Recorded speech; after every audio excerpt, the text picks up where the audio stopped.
Virtually everything we know, we learned. We watch, we listen, we become. Influences, both positive and negative, give us our beliefs, our histories, and our scars. But scars heal, beliefs evolve. History is still being written. What do you want your legacy to be? A person with influence has the power to change the course of another person's life. Now, this can be great or it can be a disaster. Take any life situation, being alone, afraid, unable, fearful, whatever it is, you need help. Anyone who helps you, you'll follow to the ends of the earth. In all my experience, I've seen people over and over choose a negative influence over none at all. People stay in their neighborhoods, prostitutes with their pimps, forever. The only way to break away from a negative influence is with a positive one. But that's no simple thing. Negative influence is hard to let go of because staying where you are requires no real work. Positive influence requires work. It requires change. And the negative influence is always around. It's still right there, outside your door, waiting. And it can be tempting to go back sometimes. Negative influence can get immediate results. If the gang says back off, it's done. If you go to a school principal or the police, you might have to wait a year before anything happens. You have to be patient when you're choosing positive influences. You have to have hope. Whether it be negative or whether it be positive, you're going to want to be very, very sure about who you're letting in. If you allow negative influence to direct your path, you're going to follow that path. Its influence is so powerful that it can dictate your direction if you allow it to. The negative that comes in, you have to control that. You have to not allow people to come in and change your thought process and your life patterns because they're influencing you negatively.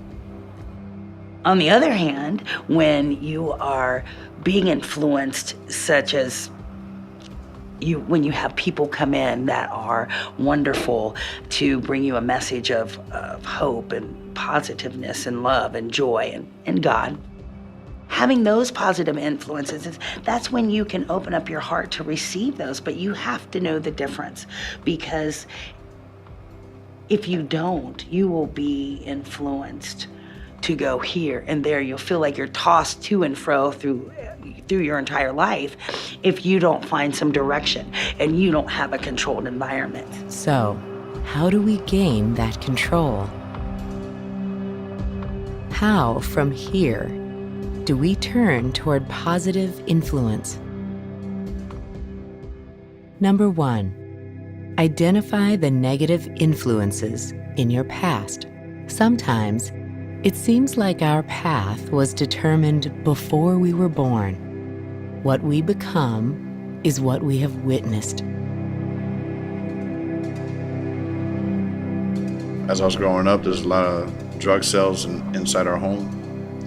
And even though it looked, stepdad had a job, went to work, came home, did stuff on the side though to make extra money. We grew up in the Westwood Village projects and on the west side of Ventura. And just now even saying that, I realized like why I ended up, not why, but I guess where I learned some of the things that I did later on. Like having a regular job and then doing illegal activity on the side, or making it look good but actually doing something else. I got caught for the first time smoking weed next to my junior high school. So I was 13 in 7th grade, and we got caught smoking weed like up on this hill next to our high school. junior high, and I got in-school suspension, and my mom had just gotten sober after all those years of using, like the year before. So right when my mom stopped using was when I started using. The first time that I stuck a needle in my arm, I was 15 years old, and I was in the bathroom of a basement of this house hanging out with all grown-ups, and I thought I was pretty cool. Other times, we must admit that the path we are on is a path we chose for ourselves. Run across, the guys and stuff that's just hanging out. They ain't going to school, they ain't not doing nothing, So we hook up, you know what I'm saying?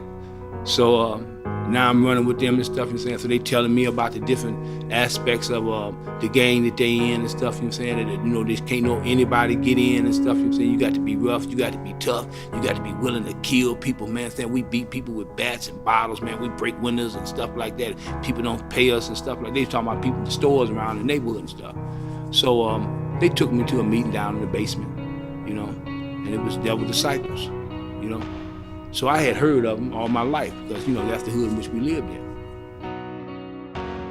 I became an asset, to the gang, They seen I would do anything to impress anybody, That's what they used to call me and stuff, stunt man, because I pull a stunt in a minute, just to impress somebody, and because I wanted to be accepted. They would put me up and say, when the first vice lord come up on this corner, I want you to shoot him. This is how you gonna be a part of the, the elite part of the game, man. You ain't gonna just be holding the bags no more, man. You're gonna be walking with us and stuff, with the big hats. And so, I done that. I done that a few times in my life, And, by them telling me what to do. And everything they told me and stuff, I did it because I wanted to be accepted. First, he was just trying to normalize it by constantly bringing me around people involved in prostitution.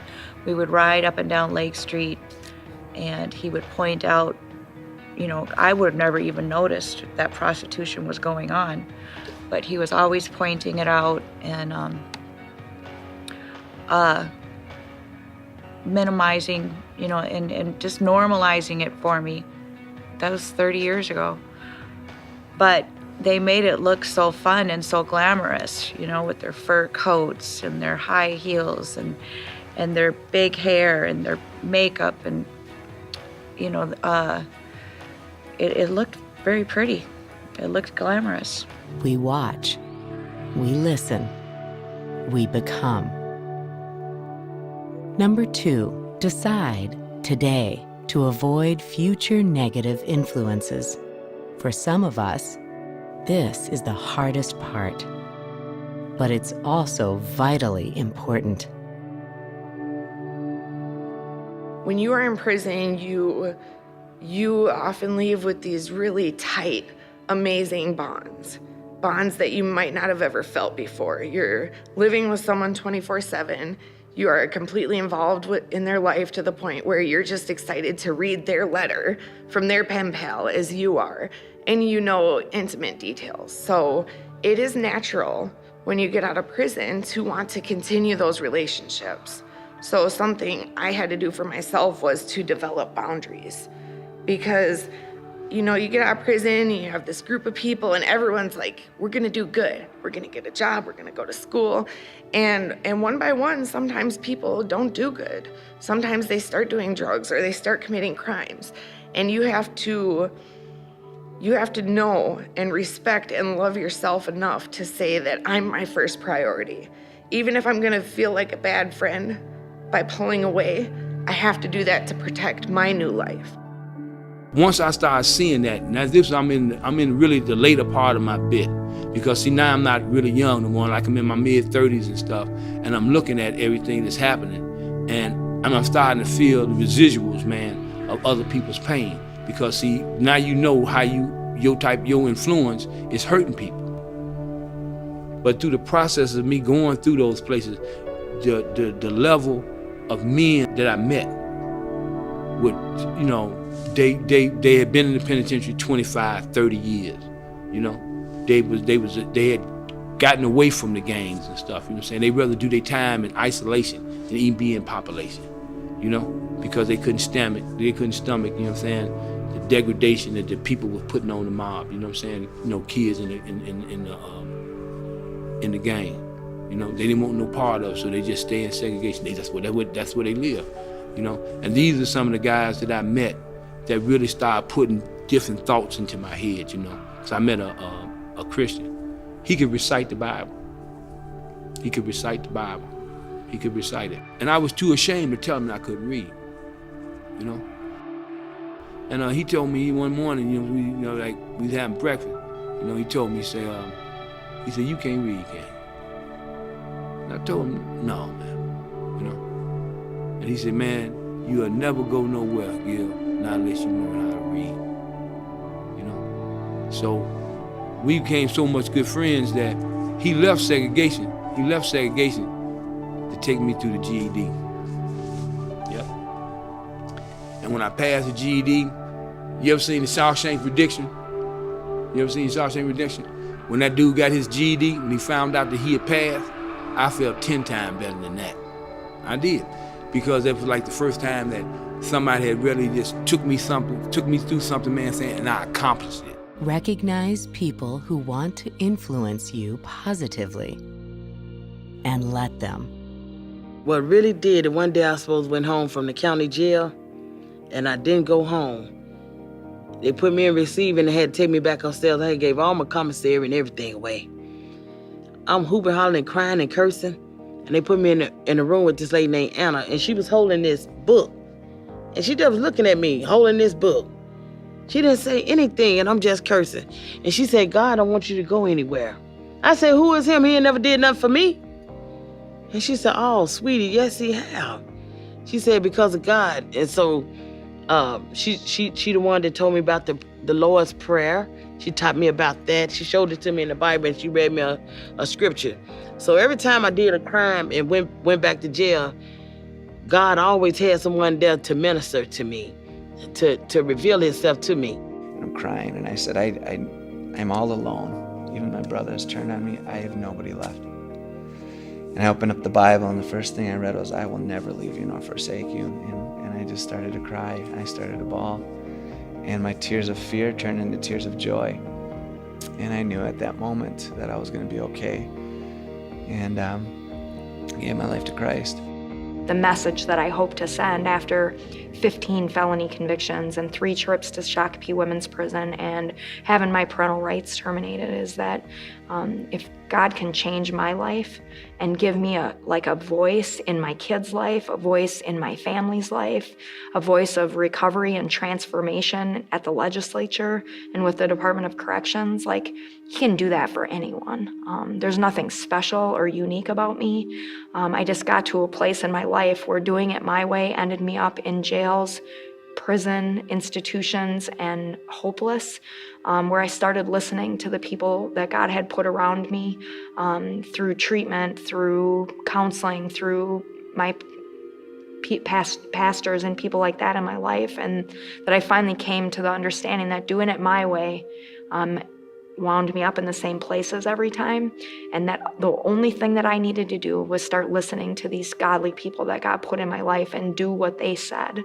And then my life started to change. Beliefs evolve. Scars heal. History is still being written.